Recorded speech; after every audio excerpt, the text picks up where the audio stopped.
Assalamualaikum warahmatullahi wabarakatuh. Perkenalkan, nama saya Oktania Nurinta Aji Prameswari, NIM 43010190124.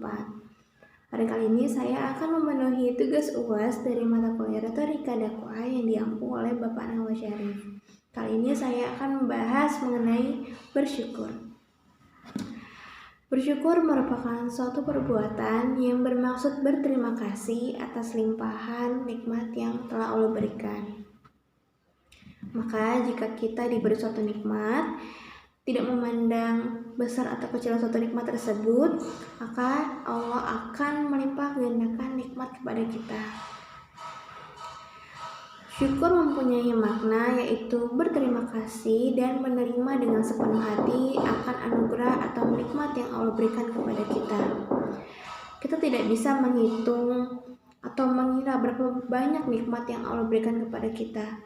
Mulai dari nikmat kesehatan, nikmat iman, nikmat masih bisa berpikir, dan berbagai nikmat lainnya yang tidak bisa kita hitung satu persatu. Syukur merupakan perbuatan yang utama dan mulia. Oleh karena itu, Allah Subhanahu wa Ta'ala memerintahkan kita semua untuk bersyukur kepadanya, mengakui segala keutamaan yang telah diberikan sebagaimana dalam Quran surat Al-Baqarah ayat 152 yang memiliki arti, karena itu, ingatlah kamu kepadaku, niscaya aku ingat pula kepadamu, dan bersyukurlah kepadaku, dan janganlah kamu mengingkari nikmatku. Quran Surat Al-Baqarah ayat 152. Allah Subhanahu wa Ta'ala juga memberitahukan bahwa Allah tidak akan menyiksa siapa saja yang bersyukur, sebagaimana dalam Quran Surat An-Nisa ayat 147 yang memiliki arti, mengapa Allah menyiksamu jika kamu bersyukur dan beriman? Dan Allah adalah Maha mensyukuri lagi Maha mengetahui. Quran Surat An-Nisa ayat 147. Ada banyak cara yang dilakukan manusia untuk mensyukuri nikmat Allah Subhanahu wa Ta'ala. Secara garis besar, mensyukuri nikmat ini dapat dilakukan dengan cara yaitu mensyukuri dengan hati, dengan mengakui, mengimani, dan meyakini bahwa segala bentuk kenikmatan ini datangnya dari Allah semata.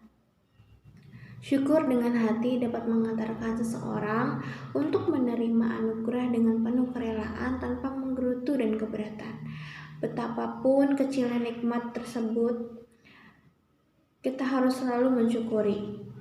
Syukur ini akan melahirkan betapa besarnya kemurahan dan kasih sayang Allah sehingga terucap kalimat sana pujian kepada Allah. Mensyukuri dengan lisan, dengan memperbanyak ucapan Alhamdulillah yang memiliki arti segala puji bagi Allah.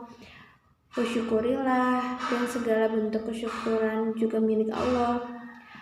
Syukur dengan lisan juga dapat diartikan selalu memuji yang memberi nikmat, menyebut nikmat itu, mengulang-ulangnya, serta menampakkan nikmat tersebut.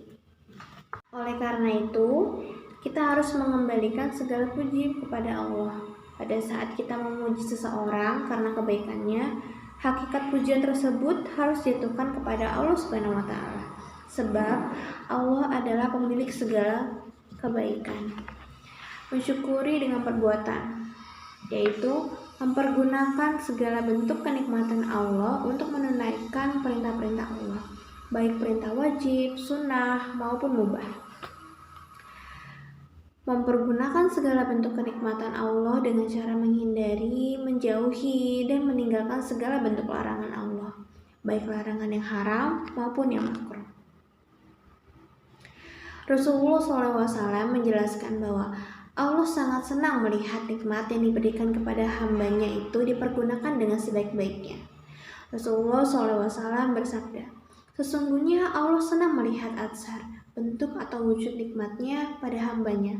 Hadis riwayat Tirmizi dari Abdullah bin Amr. Maksud dari hadis di atas adalah bahwa Allah menyukai hamba yang menampakkan dan mengakui segala nikmat yang dianugerahkan kepadanya. Misalnya, orang yang kaya hendak menampakkan hartanya untuk zakat, sedekah, dan sejenisnya. Orang yang berilmu menampakkan ilmunya dengan mengajarkan kepada sesama manusia, memberi nasihat. Rasulullah SAW bersabda, lihatlah kepada orang yang lebih rendah daripada kamu, dan janganlah kamu melihat orang di atasmu. Maka hal itu lebih baik untuk tidak meremehkan nikmat Allah atasmu.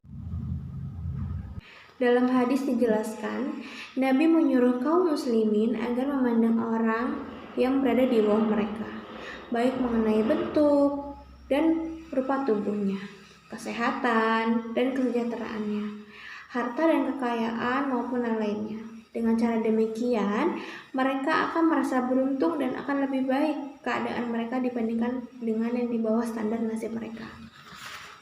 Sebaliknya, Nabi SAW melarang kaum muslimin memandang orang yang ada di atas mereka, sebab dapat menimbulkan rasa kecil hati dan rendah diri, dan bahkan bukan mustahil dapat menimbulkan rasa kecewa, menyesali diri, dan mungkin timbul prasangka yang buruk kepada Allah Subhanahu wa Ta'ala bahwa Dia tidak memperhatikan keadaan dirinya atau pilih kasih dalam perintah memberikan nikmat.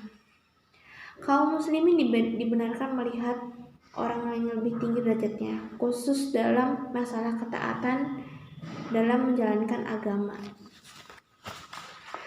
dalam hal kebaikan yang bernilai agama, atau dalam menuntut ilmu pengetahuan, khususnya ilmu pengetahuan yang bernilai agama. Kesyukuran yang hakiki dibangun di atas 5 fondasi utama.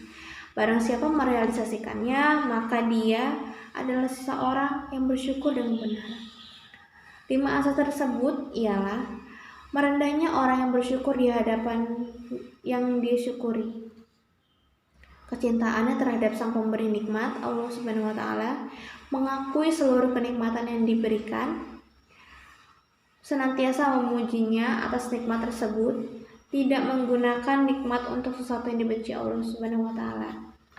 Maka dengan demikian, syukur adalah merupakan bentuk pengakuan atas nikmat Allah dengan penuh sikap kerendahan serta menyadarkan nikmat tersebut kepada Allah Subhanahu wa Ta'ala, memujinya, menyebut-nyebut nikmat itu, kemudian hati senantiasa mencintainya, anggota badan taat kepadanya serta lisan tak henti-henti menyebutnya. Nabi SAW mengajarkan pujian kepada kita, yaitu Nabi SAW ketika pagi dan sore mengucapkan pujian atau zikir sebagai berikut, yang artinya, ya Allah, tak satu pun kenikmatan yang menyertaiku di pagi atau sore ini, atau yang tercurahkan kepada salah satu dari makhlukmu, maka itu adalah semata darimu, tiada sekutu bagimu, untuk mulah segala puji dan untuk mulah segala syukur ini. Nabi memberitahukan bahwa siapa yang membaca zikir ini di pagi hari, maka ia telah melakukan syukur sepanjang siang harinya. Dan barang siapa yang membaca ketika sore hari, maka dia telah melaksanakan syukurnya sepanjang malamnya. Oleh karena itu, mudah-mudahan kita sebagai makhluk Allah yang senantiasa mengharapkan ridhonya, diharapkan diberi kesadaran dalam mensyukuri nikmat yang sungguh besar yang telah Allah berikan kepada kita. Kurang lebihnya mohon maaf. Wassalamualaikum warahmatullahi wabarakatuh.